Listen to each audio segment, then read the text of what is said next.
तर वैष्णवी हगवणे मृत्यू प्रकरणात आणखीन एक अपडेट समोर आलेली आहे। एक बडा बांधकाम व्यावसायिक या प्रकरणी संशयाच्या भोवऱ्यात अडकताना दिसतोय।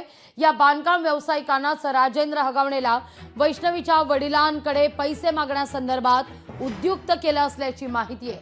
वैष्णवीच्या आत्महत्येनंतर हा बांधकाम व्यावसायिक आता गायब झाला असल्याची चर्चा आहे। बांधकाम व्यावसायिक आणि वैष्णवीचा पती वैष्णवीच्या वडिलांचा देखील या ठिकाणी प्लॉटिंग व्यवसायात भागीदार असल्याचं कळतंय। वैष्णवीच्या बँक खात्यावरून हा बांधकाम व्यावसायिकाच्या खात्यावर लाखो रुपयांचे व्यवहार करत होता, अशी ही बातमी आता समोर येते।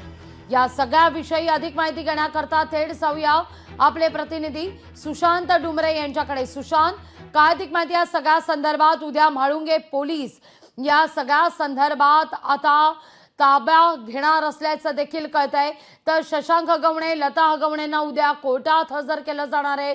जेसीबी आता जप्त करण्यात आलेला आहे। काय काय घडतंय नेमकं या सगळ्या प्रकरणात?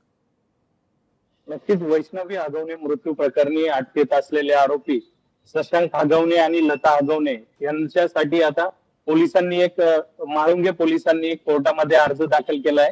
त्यांनी म्हाळुंगे या ठिकाणी एका व्यक्तीची जेसीबी खरेदी प्रकरणामध्ये 11,70,000 फसवणूक केलेली आहे आणि त्या प्रकरणी आता जो तो व्यक्ती आहे त्यांनी त्यांच्या संदर्भात फसवणुकीचा गुन्हा दाखल केलेला आहे। सध्या हगवणे हे वैष्णवी मृत्यू प्रकरणामध्ये अटकेत असून त्यांना न्यायालयीन कोठडी मिळालेली आहे।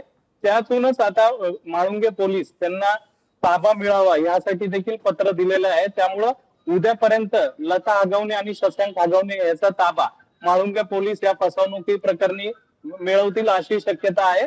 आणि एकीकडे जर पाहिलं तर राजेंद्र हगवणे आणि त्यांचा जो दुसरा मुलगा आहे त्याला देखील उद्या कोर्टामध्ये हजर करणार आहे। निलेश चव्हाणला देखील उद्या कोर्टामध्ये हजर करणार आहे। त्यांची पोलीस कोठडी उद्या संपणार आहे। 3 जून पर्यंत त्यांना पोलीस कोठडी सुनावण्यात आली होती, ती उद्या संपणार आहे। तर हे सर्व असे प्रकरण आता हळूहळू समोर येऊ लागलेले आहेत आणि ह्याच प्रकरणाशी संबंधित असलेला एक बडा बांधकाम व्यावसायिक हा देखील फरार असल्याची माहिती आहे। कारण की या बांधकाम व्यावसायिकाने वैष्णवीच्या वडिलांकडे राजेंद्र हगवणे यांना पैसे मागण्यासाठी भाग पाडलं आणि तो सध्या फरार असल्याची देखील माहिती आहे। पोलिसांनी अजूनपर्यंत त्याला चौकशीसाठी बोलवलेला नाहीये। हा बडा बांधकाम व्यावसायिक ह्या सर्वांचा व्यावसायिक संबंध आहे राजेंद्र हगवणे यांच्यासोबत असेल किंवा वैष्णवीचे जे वडील आहेत कसपटे यांच्याशी देखील त्याचा संबंध असल्याची माहिती येते। कारण की वैष्णवीच्या अकाउंट वरतून अनेक लाखोंचे ट्रान्झॅक्शन देखील समजल्याचं माहिती आहे। त्यामुळे हा व्यावसायिक नक्की कोण आहे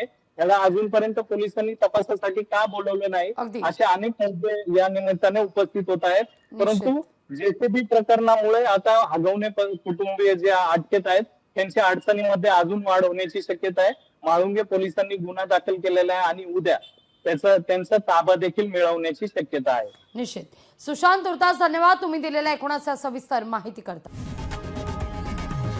लोकशाही मराठी ऐका, पहा, जागरूक रहा।